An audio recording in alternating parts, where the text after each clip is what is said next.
had some... No problem, Maharaj. Yes, no, it's all right. One second. I'm just trying to find out where I left it off.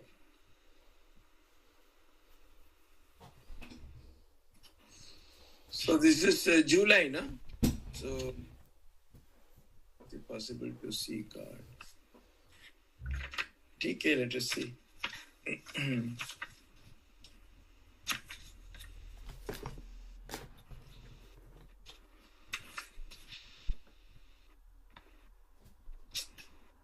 Om Stapakaya cha dharmasya sarvadharmasvarupine avatara varishtaya Ramakrishnaya te namaha Jananim Sharadam Devim Ramakrishnam Jagadgurum Padapadme Tayo Sritva Pranamami Muhurmu Namasri Yatinajaya Vivekananda Suri Satchit Sukasvarupaya Swamini Tapaharini. So,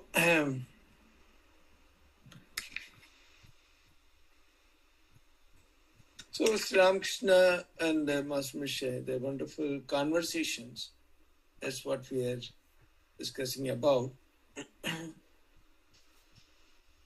So, Thakur tells him about the practice of discrimination, Viveka.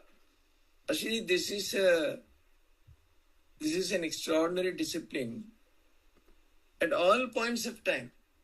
You see, only the one who discriminates really takes the right decisions and succeeds also.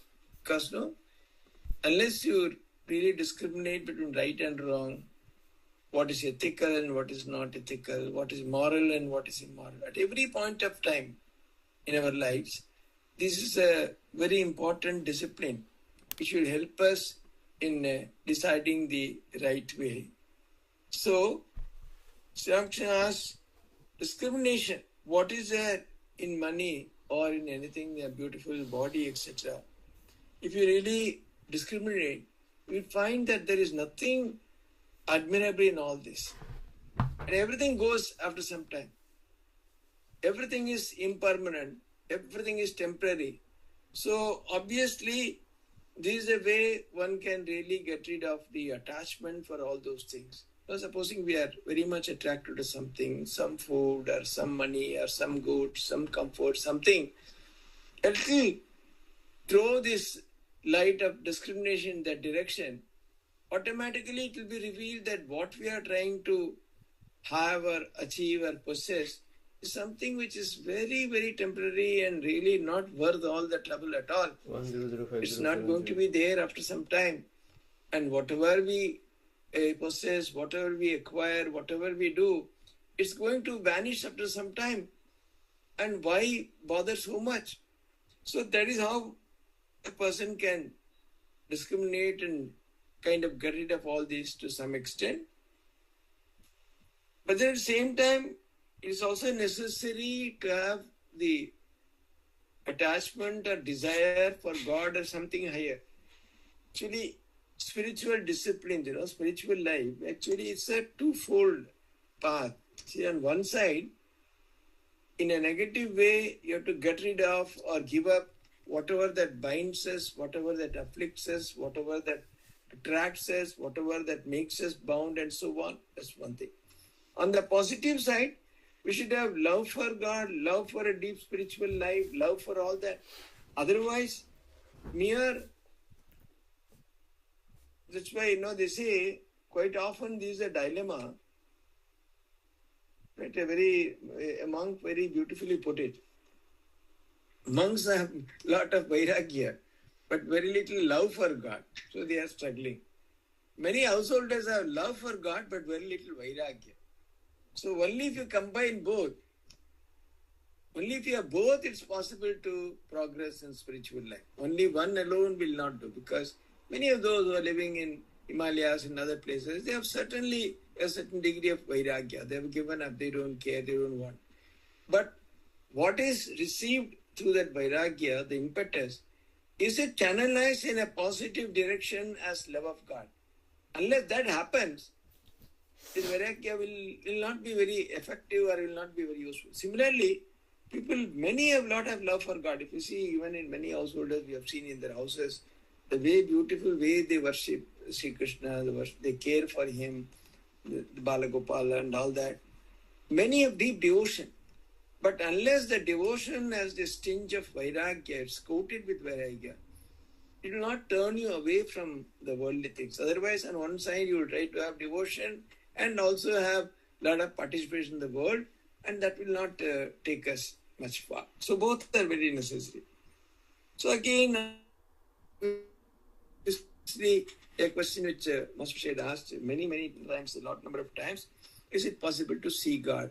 Later on, it's not only in the first occasion. In fact, many times, even after coming to Sri Ramakrishna for years, he was asking this question. Because you see, he saw Sri Ramakrishna, his tremendous love for God, that intense desire to be with God all the time, so to say, and combined with tremendous vairagya. So when you see such a living example in front of you, you feel kind of overawed, He was thinking, where am I? Is it possible for ordinary people to have the vision of God, or is it possible to realize God? Because I find here is, if you see Sri Ramakrishna's life, and if you are nearby, and really was awestruck, so to say. So he was really confused, and several times he had asked this question. And invariably, Sri Ramakrishna would always give the same answer, of course, in various minor modifications. Every time he would add one, he would substitute with something else, and so on. So he resistance, it's possible. Living in solitude now and then, repeating God's name and singing His glories, and discrimination between the real and the unreal, these are the means to employ to see Him. Yes, if you see all that, what else is left? He has said everything. These are the means. What he has said in one sentence, in lifetime it is difficult to achieve all this together. Living in solitude now and then, repeating God's name, singing His glories, everything, discrimination between real and unreal, all that a spiritual aspirant has to do, in one sentence he has said everything. Anyway, under what conditions does one see God? Cry to Lord with an intense yearning heart, and you certainly see Him. People shed a whole jug of tears for wife and children. They swim in tears for money. But who weeps for God? Cry to Him with a real cry.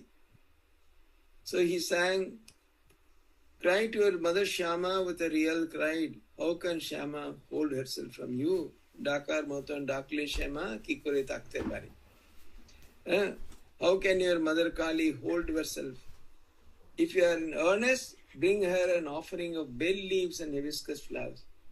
In Gita also Sri Krishna says, Patram pushpam phalam toyam yo me bhaktya prechati. So the God does not want. What does He, how would God ask? Because the whole world is His.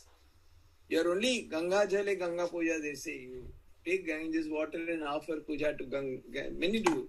Ganges after taking bath, they take Ganga water and offer Arghya or offering to Mother Ganga.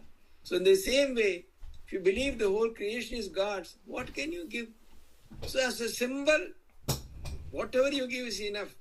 But really, what is needed is whether you really want Him, are you really offering Him with that attitude? These are the things that really count. Lay at your feet your offering, and with it mingle the fragrant sandal paste of love. That sandal paste of love is what really adds fragrance to that. Your deep love for God, your prema, that is what makes that offering extraordinary. Otherwise, there is nothing in it. Whole world is His. What can you offer to Him? Nothing. But whatever you offer, so this is a component which you have added apart from His creation. Because in a sense, you are also God's creation, and whatever you create is also His, you can say indirectly. But bringing it out, the deep love for God, coating those offerings with that love of the sandal paste of love for God, that is what that offering is made fragrant, and that becomes dear to God. Longing is like the rosy dawn. After the dawn, out, out comes the sun. Longing is followed by the vision of God. Longing is like a distance in the horizon. You see the crimson sky, meaning thereby that sun is about to come. You get an indication. The same way, if you have deep longing, that will be followed by the vision of God. God reveals himself to a devotee who feels drawn to him by the combined force of three attractions. The attraction of worldly possessions for the worldly man, child's attraction for its mother, and the husband's attraction for the chaste wife. If one feels drawn to him by the combined force of these three attractions, then through it one can attain him. So he does not restrict. Probably in the world, these are the three strongest attractions one can imagine. Of course, Thakur belongs to a little slightly earlier period. Probably there will be some other thing now. But still, essentially, a person's deep love for the husband's deep attraction for a chaste wife and worldly man's attraction for possessions. Even now it is true. Even quite often we also see that Krishna Mission gets largely donations from middle class and lower middle class, that kind of people, even when we advertise for relief. It's not that the rich always give. So the richer you are, quite often they are more attached to your money and wealth and all that. So they are terribly attached. Similarly, the child, because the child has no other support. When it is young, mother it is only support. And see, actually, each kind of attraction has a little different dimensions. A worldly man's attraction for wealth is because largely this is whatever he possesses, everything. He has so much desire for all the possessions of the world, the goods, the money, power, wealth, articles, items, etc. So the fear of losing them, because he is so attached to them, this one thing. In the same way, the child also often always clings to mother because it has no other support, and he feels that if I lose her, everything is gone. Similarly, the chaste wife's husband, his feelings towards. In all the three, there's a hidden fear of loss. What happens if this is lost? This is so dear, so important for me. So that kind of the attraction, which is tremendously based on the fear of loss, that type of love, all the three combined together, imagine the force of such a love. How one should feel that I must possess God at any cost, and not only that, at no point should God be lost. It is necessary to create him with a longing heart. The kitten knows only how to call its mother, crying mew mew. It remains satisfied wherever its mother puts it. And the mother cat puts the kitten sometimes in the kitchen, sometimes on the floor, sometimes on the bed. When it suffers, it cries only mew mew. That's all it knows. But as soon as the mother hears his cry, wherever she may be, she comes to the kitten. So, this is the instance of how a person who is deeply dependent on God, how he or she will be protected. See, the kitten is kept by the cat in various places. It never says, oh, why are you keeping me in a dirty place? It doesn't protest. Simply it lies wherever the mother keeps it. So the idea is the kitten knows that my mother is keeping me in such a place so that at any point of time, the moment I call her, she's going to respond. So she feels so absolutely safe and secure. She has kept me in such a place, whether it is in the oven, amongst ashes, or in the, some other place, or on the bed, or on the floor, wherever it is, the only criteria, it knows that the moment I call, she is going to respond. And that is its tremendous sense of comfort and safety. That's why if any problem, it doesn't look this way or that way, only calls on the mother, mews, and the mother comes running. So in the same way, if we feel that way towards God, wherever he has placed me in this world, whatever be the circumstances, however difficult it might be, however unpleasant it might be, whatever it might be, the only criteria is, imagine what a wonderful attitude Sri Ramakrishna is teaching us. If only we feel that we are like that kitten, wherever we are, it is because God has kept us in a place so that the moment we call Him, He is going to respond. The moment we call Mother, she is going to respond. I have been in kept such a place by Mother or God so that my cry, my call reaches him or her immediately. That sense of complete safety and dependence at God. Do you feel completely dependent that way? Do you feel absolutely assured and safe that this is the best place, the best circumstance which I can imagine, so that God has kept me so as to respond to my call immediately? That is the safety valve. That's the safety point. If you feel that way, then obviously it's a wonderful state of mind. It was Sunday afternoon when Yam came on his third visit to the master. He had been profoundly impressed by his first two visits to this wonderful man. He had been thinking of the master constantly, and in the utterly simple way he explained the deep truths of spiritual life. Never before he had met such a person, such a man. Obviously, Thakur's simplicity, the language, what a beautiful, simple language he uses, was deeply impressed. So he started coming more frequently. Sri Ramakrishna was sitting in a small coach. The room was filled with devotees who had taken advantage of the holiday to come and see the master. Generally, on holidays, more people would come. Yam had not yet become acquainted with any of them. So he took his seat in a corner. The master smiled as he talked with the devotees. He addressed his words particularly to a young man of 19 named Narendranath. He was seeing Narendra for the first time. He was a college student and frequented the Sadharan Brahma Samaj. His eyes were bright, his words were full of spirit, and he had the look of a lover of God. Swamiji's eyes. It's a very beautiful song. Padda Palashana Lochana. Kere Padda Palasha Lochana. Sharada Indu Nindita Charu Bhuvana Mohana Anana. Very beautiful song about Swamiji. Padda Palasha Lochana. It's like that flower, lotus flower. That was his eyes. So beautiful. Yam guessed that the conversation was about worldly men who look down on those who aspire to spiritual things. The master was talking about the great number of such people in the world and about how to deal with them. Master Narendra, how do you feel about it?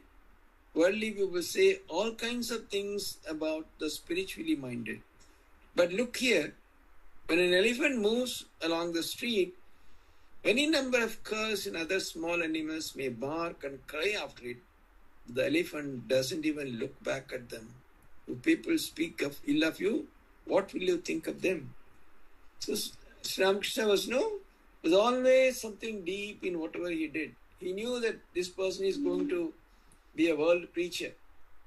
He was kind of preparing. Obviously, he is going to hear a lot of criticism, apart from a lot of praise and accolades. So he was asking, how will you deal with them? His own attitude was, be like an elephant who walks majestically, completely ignoring the barks of dogs and etc., etc. Absolutely unmindful, doesn't care, because it is so strong and so mighty. It's not bothered. But Sri Ramakrishna says, I shall think that dogs are barking at me. So when people speak ill of you, he says, Sri Ramakrishna says, oh, no, you mustn't go that far, my child. God dwells in all beings, but you may become intimate only with good people. You must keep away from the evil-minded. So you keep away, ignore them, but don't have any terrible negative attitude to anybody like, oh, they are dogs barking at me, because ultimately everything is God's creation. Even the wicked, even the scoundrels, the immoral people, moral people, everything is God's creation. There's a purpose. God has created various kinds of people. Otherwise, if there are no wicked people, who would admire the good people? All our goodness, all our greatness is there because there are people who are wicked and who are not so moral, etc. That's why we are all become Mahapurushas. So obviously there is a purpose in God creating various kinds of people. There is a meaning. So don't have any kind of a negative attitude towards anybody. It's all God's creation, but you can ignore them. You need not embrace them. God is even in the tiger, but you cannot embrace the tiger on account of them. Bhagavato, in that also there is tiger is also God, but you can't embrace. You may say, why run away from a tiger which is also manifestation of God? The answer is, those who tell you to run away are also the manifestation of God, and why shouldn't you listen to them? Then he gives that famous story where brahmacharis were coming, the Guru had taught them in the class that everyone is Narayana, I should worship them. Then a mad elephant came and all others ran away, but these boys started chanting slokas. The Mahant said, oh, go, run away, a mad elephant is coming. He didn't listen because the teacher had said, Narayana resides everywhere. Then the elephant took it by its trunk and threw him hard on the floor, and he was lying unconscious. Then his disciples came, and then they took him to the ashrama. And then when he regained his consciousness, the elephant was coming. Why didn't you leave? But it is our teacher told us that God himself has taken all these forms. Therefore, I thought it was only the elephant God that was coming. I didn't run away. Then the teacher said, yes, my child, it is true that the elephant God was coming, but the Mahut God forbade you to stay. He asked you to go away. Why didn't you trust the Mahut's word? Should have heeded to the words. So, sometimes our devotion, all that should not make us. Thakur always says, Bhaktole bhoka bhikan. If you are a devotee, why should you become a fool? Don't be like that. So, one has to be practical. When both are there, our attitudes, etc., should not land us into trouble. When Thakur says, oh, everything is okay, I will not protest. Then if an immoral person approaches you and asks you to do something immoral, will you do that? No. So one has to have, that's why the idea of discrimination between what is real and unreal, what is good and what is bad, what is moral and what is immoral, all these things, obviously come into play. It is said in the scriptures that water is a form of God. Apo Narayan, water is God. But some water is fit to be used for worship, some water for washing face, and some only for washing plates or dirty linen. So there's good water, water for bathing, water for drinking, water for washing, etc. The last sort cannot be used for drinking or for a holy purpose. That which is used for washing dirty linen or plates can't be used for drinking or for puja, etc. So, all are water only. Apo Narayan means Narayana is there in all forms of water. Then will you use the dirty water for worshipping? Obviously that cannot. So you see, that's why when Thakur Swamiji also talks about this idea of practical Vedanta, etc. Vedanta is true. The highest idea is true. God is prevalent, consciousness is prevalent everywhere. That idea is good. At the same time, one has to use one's discrimination while living in the world. What is right, what is wrong, what is to be done, what is to be not done. Kim kartavya, kim karma, kim akarmeti kavyo patra mohitaha, Gita says. So the confusion, what is to be done and what is not to be done. This idea should be very strong. In a like manner, God undoubtedly dwells in the hearts of all, holy and unholy, righteous and unrighteous. But a man should not have dealings with the unholy, the wicked, the impure. He must not be intimate with them. With some of them he may exchange words, but others he shouldn't go even that far. He'll keep aloof from such people. Because, see, we are all good or bad because of the company that we keep.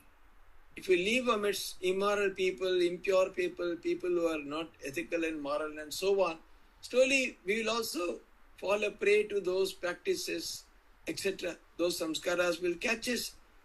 So in order to protect oneself, if we are spiritual aspirants, we must take care of all these things so that we don't fall a victim to all that. A devotee, sir, if a wicked man is about to do harm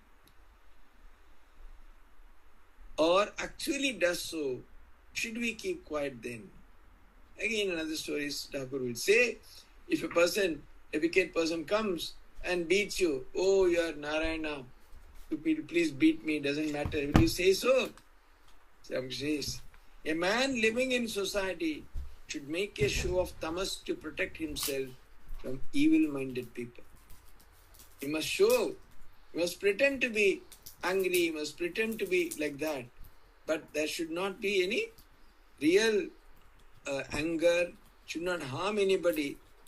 In anticipation, likely, supposing oh, this person might harm me, you cannot go ahead and straight away harm the other person in order to protect yourself. No. It's just when something happens or when it's about to happen, you must definitely use your discretion and show a sign of anger whereby you protect yourself. Just to protect yourself, you can do that amount of, show that amount of anger or displeasure or anything, but only to protect yourself. Not to harm anybody or not to even harbor. See, that's people often ask the question, how to get rid of anger. Then how do people who chastise others, the parents who punish their children, or the teachers who punish their children, or the society, see, police who take action and all that. Is it anger good? Is it unspiritual? No. See, if you do anything which the situation demands, that's okay. But that should not leave in your mind that vairi bhav. Under any circumstances, again I will only take action. Again I remember, next time you see you did such and such and such and such time, bringing it back again. That is not good. That one should not do. The idea that so-and-so did harm to me, being reminded of that, harboring that enmity or that kind of feelings towards anybody, that is to be avoided. That is not proper. Otherwise, it does not matter. In certain circumstances, one has to take action. The police will have to catch the thief, will have to hand out punishment. But does he do it after sense of duty? Or even during that, does he develop personal animosity, hatred, a sense of pride that I am punishing so-and-so? All those things are unspiritual, are not good for one's spiritual life. Okay. That's why again he tells the famous story how the cowherd boys used to tend cows in a meadow. There was a snake, very poisonous. It used to threaten, and they all ran away in fear. Then one day one brahmachari came and he said, no, why do you do like this? I will tell you a mantra and then you will feel uplifted. Then after that, it lay at his feet like an earthworm. Look here, why do you go about doing harm? I will give you a holy word. By repeating it, you will learn to love God. Ultimately, you realize Him and so get rid of violent nature. So they started repeating. Then it gave up all its habits. It would eat only at right times when nobody's around. It would come out and eat some fruits and leaves, etc. And the children, they started coming near. They're not biting them anymore. They started throwing stones, and then one day they caught hold of it and whirled it around, and threw it violently on the floor and thought it is dead and left. And they all disappeared. After some times, the brahmachari came back again. Then, meanwhile, it slowly regained its consciousness and went into its hole. Its bones were broken and it could scarcely move. And then it had given up doing harm to others. After a year later, the brahmachari came back and asked about the snake. And they all said, no, the cowherd boys told it was dead. But he couldn't believe because the mantra that he had given, he would not die, the snake would not die before attaining the fruit of the holy word with which he had been initiated. So again, he called out and the snake came slowly out of his hole and bowed before him with great reverence. How are you? Asked the brahmachari. I am well, sir. But the teacher said, why are you so thin? The snake replied, Reverend sir, you ordered me not to harm anybody. So I have been only living on fruits and leaves. Perhaps that has made me thinner. See, it has developed such a quality of sattva, it did not even remember that these boys had almost beaten it to death. it becomes so sattvic. What a wonderful story. There's no remembrance, no enmity. And then one said, no, it can't be merely that, something else. Think a little. Then the snake remembered that the boys had dashed it against the ground. Idiot said, now I remember. How could they know that I wouldn't bite them? What a shame, you're such a fool. You don't know how to protect yourself. I asked you not to bite. I didn't forbid you to hiss. Why did you scare them by hissing? So Sri uses the word. You must hiss at wicked people, but frighten them lest they should harm you.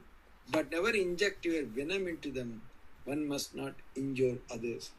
So it's very, very beautiful. Of course, practically it's not very easy to do exactly like this, but at least this idea says when people are like that, you can show some sign of anger or remorse or whatever it is, so that they don't trouble you, they are away from you, they go away and all that, but don't harm them. And not only that, more importantly, we always leave the residual anger, hatred, animosity, etc. inside us. That should not be there. That is the worst part of it. And sometimes in certain circumstances, get angry with people. There may be some misunderstanding in the world. When you deal with so many people, you're all working in ashrama, something happens, you're angry.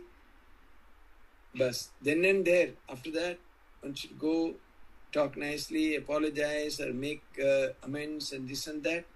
Mend fences and say that, no, it's gone. It's purely temporary for just that moment. Forget it. That magnanimity one should have. The ability to forgive and forget. Otherwise, one can never do sadhana. If in our heart we treasure deep animosity or hatred or anger towards anybody, it's not possible to sit down and think of God with a mind which is free from any disturbance. It will come back. So best is go, meet, square off, tell everything. It's all done. Something was momentary. Please don't take it to heart. And then from our side, we are absolutely free. He says, in this creation of God, there is a variety of things. Men, animals, trees, plants. Among the animals, some are good, some bad. There are ferocious animals like tiger. Some trees bear sweet as nectar. Others bear fruit that is poisonous. Likewise, amongst human beings, there are good and wicked, the holy and the holy. There are some who are devoted to God and others who are attached to the world. So, Thakur says, they all will be there. The variety is the beauty of God's creation. Every kind you will find. It's all, if you ultimately agree and you hold this strong belief that it's all God's creation, He only has done it. So obviously there is no scope for our disagreeing or our feeling otherwise and all that. Learn to accept it's all His creation. We do not know how many things can we really explain in this world. Why such thing is there? Why it is happening? Why some people are born that way? Why some are born deaf, some blind, some this, some autistic, this and that? We have any answer? No. One might say karma phala. It's all very kind of, you can say, lame excuse. We have no better explanation. That's why we say karma phala. It's okay. So whatever it is, but the people who are actually dealing with such situation, they feel a terrible sense of injustice.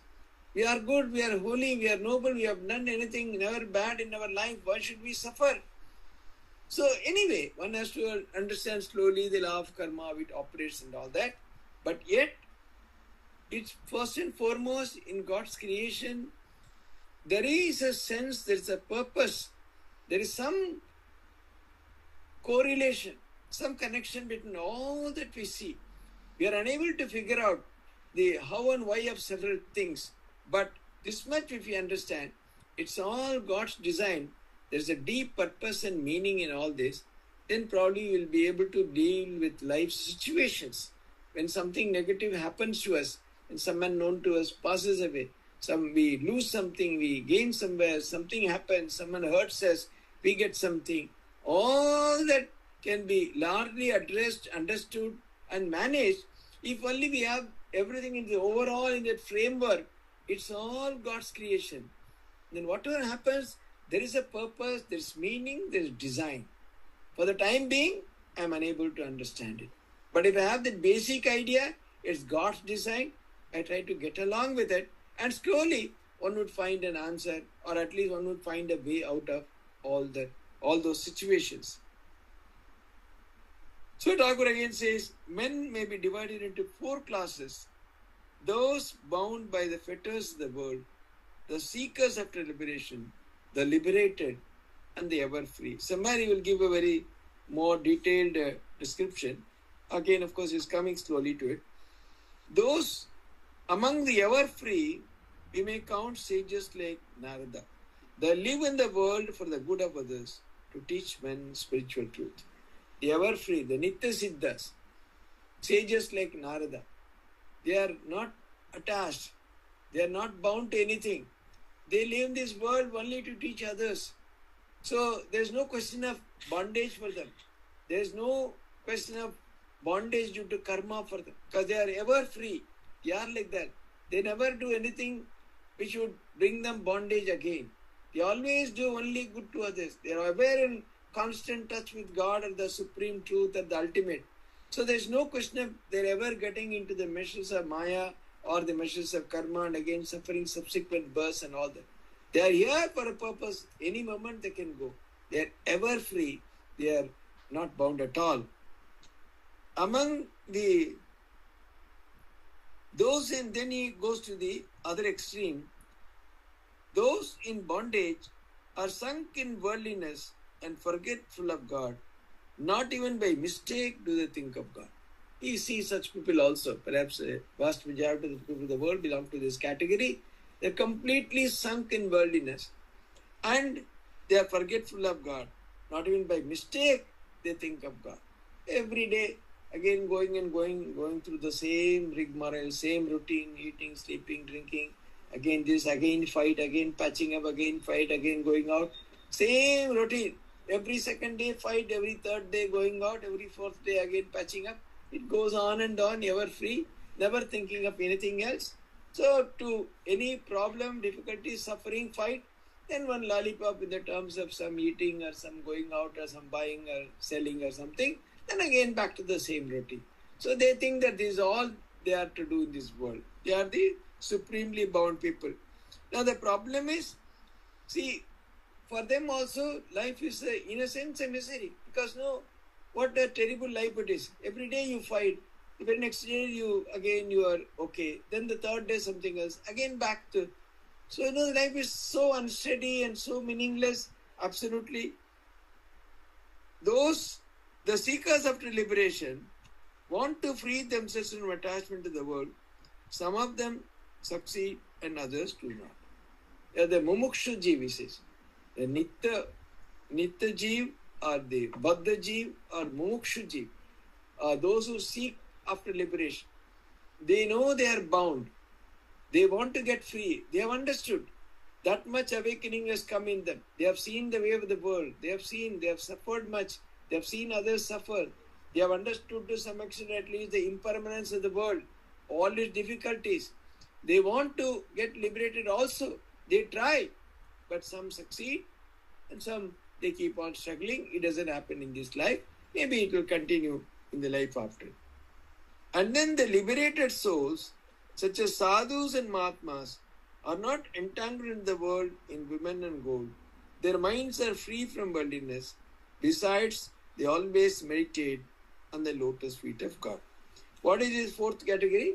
Fourth category, they are not ever free. They were born like others in the world. Maybe they also had samskaras. They also had the effects of previous births of karma, etc. But by dint of sadhana, by doing intense sadhana and thinking about constantly, slowly they advance in spiritual life and realize the goal of life, namely realizing God. They are no longer entangled in the world or in kamini kanchan. They are free from worldliness because they always think of the lotus feet of the Lord. So they are not like ever free, the Nitya Siddhas, because unless they are careful, they can again get entangled.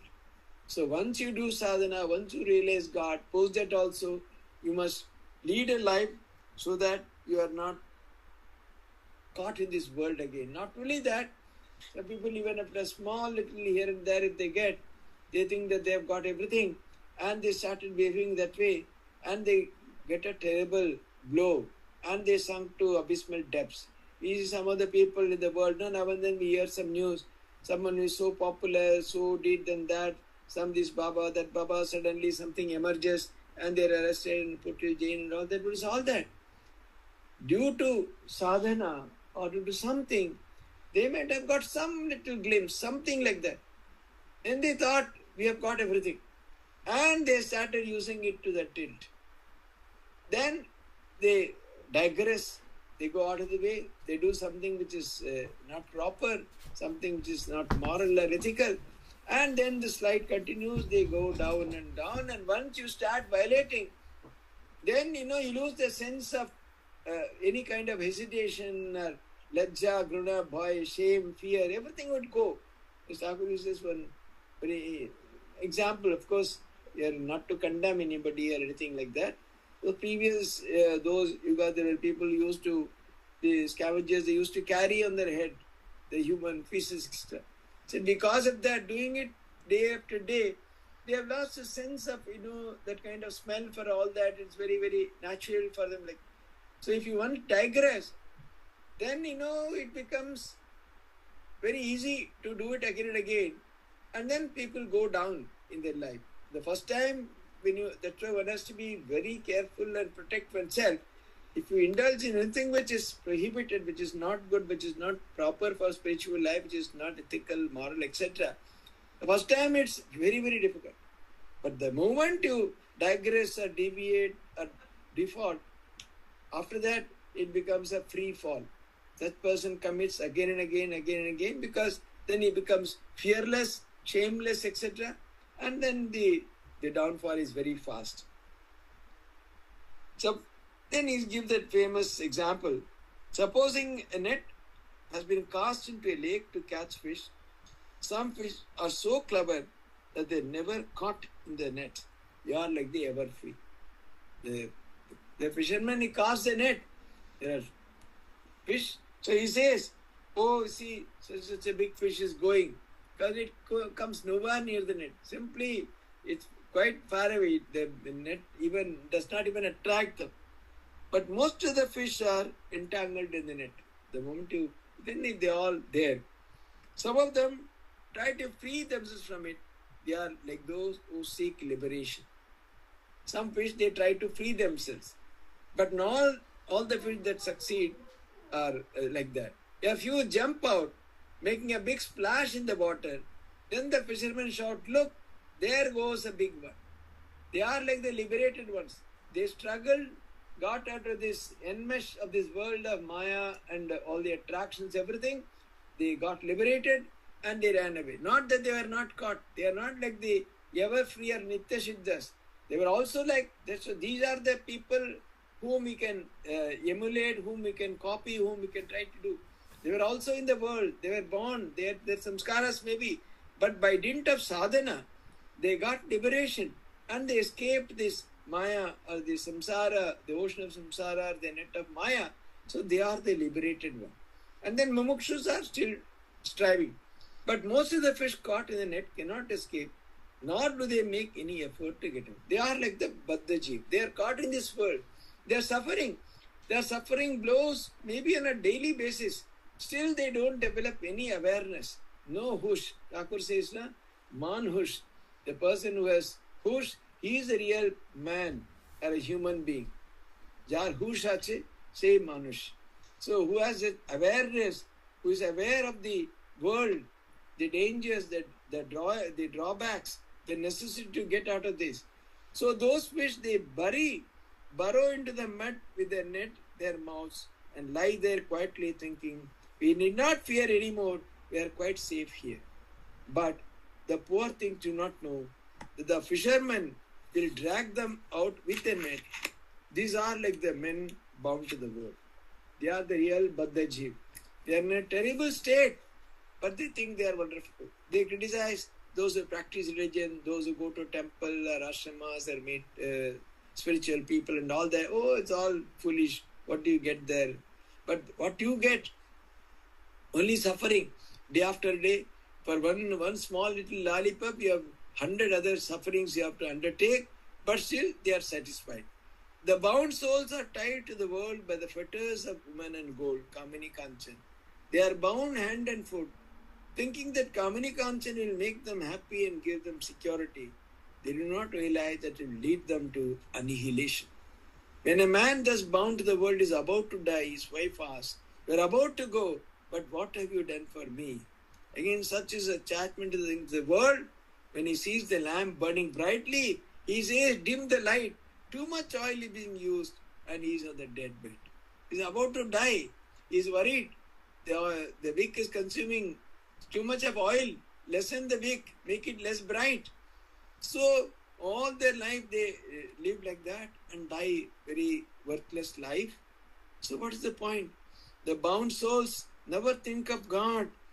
If they get any leisure, they indulge in idle gossip and foolish talk, or they engage in fruitless work. If you ask one of them for reason, the answer is, "Oh, I cannot keep still, so I am making a hedge." When time hangs heavy on their hands, they perhaps start playing cards. Oh, sharp is his observation. He says, the bound souls, even by mistake, they will not call on God or do anything spiritual. They are only busy doing something useless. And if you, "Why are you doing this?" "Oh, I can't keep quiet. I have to do something." Such is the restless mind. Even by mistake, they never even think of God. There was deep silence in the room. What will they say? Many of them know, when you sit in front of such an extraordinary personality, the truth dawns, immediately there is an reflection. What am I doing? What is happening in my life? Are we doing anything real, anything purposeful? Obviously, they only have to be in deep silence. Of course, those who came, many of them got immense help, and they also obviously progressed much in spiritual life.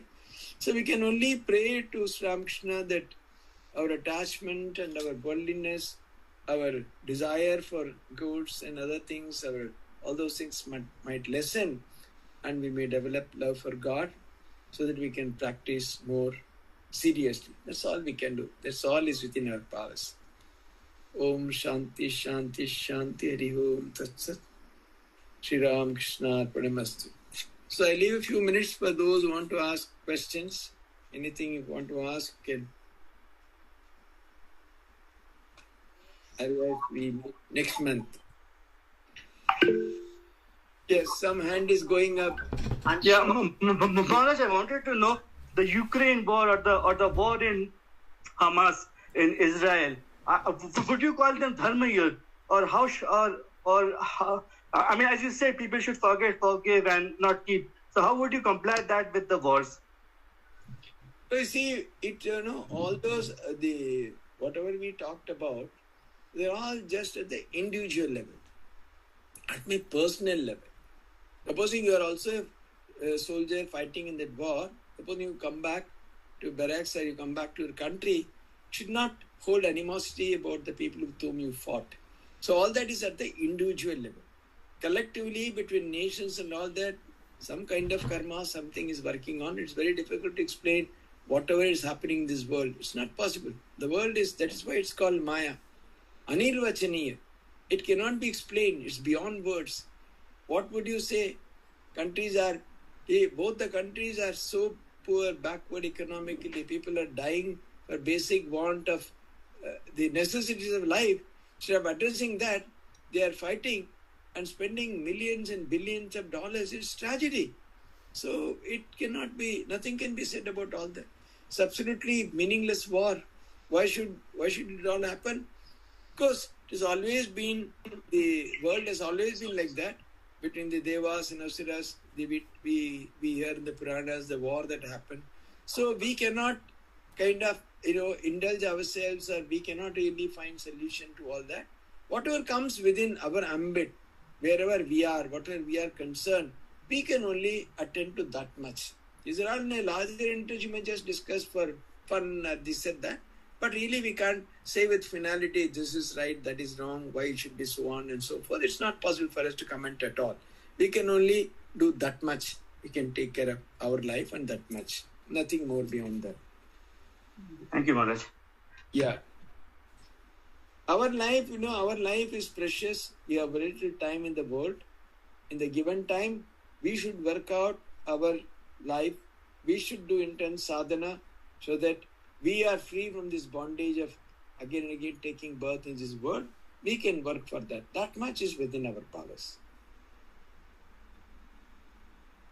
Would anyone else ask anything? No. Yes, Juma, then we close. I have another class. Huh? Okay, Maharaj. Thank you so much, and our pranams to you, and thank you for your time and attention, Maharaj. Again, the August first week, God willing, we shall meet. Namaskar. Yes. Pranam, Maharaj. Please take us. Pranam, Maharaj.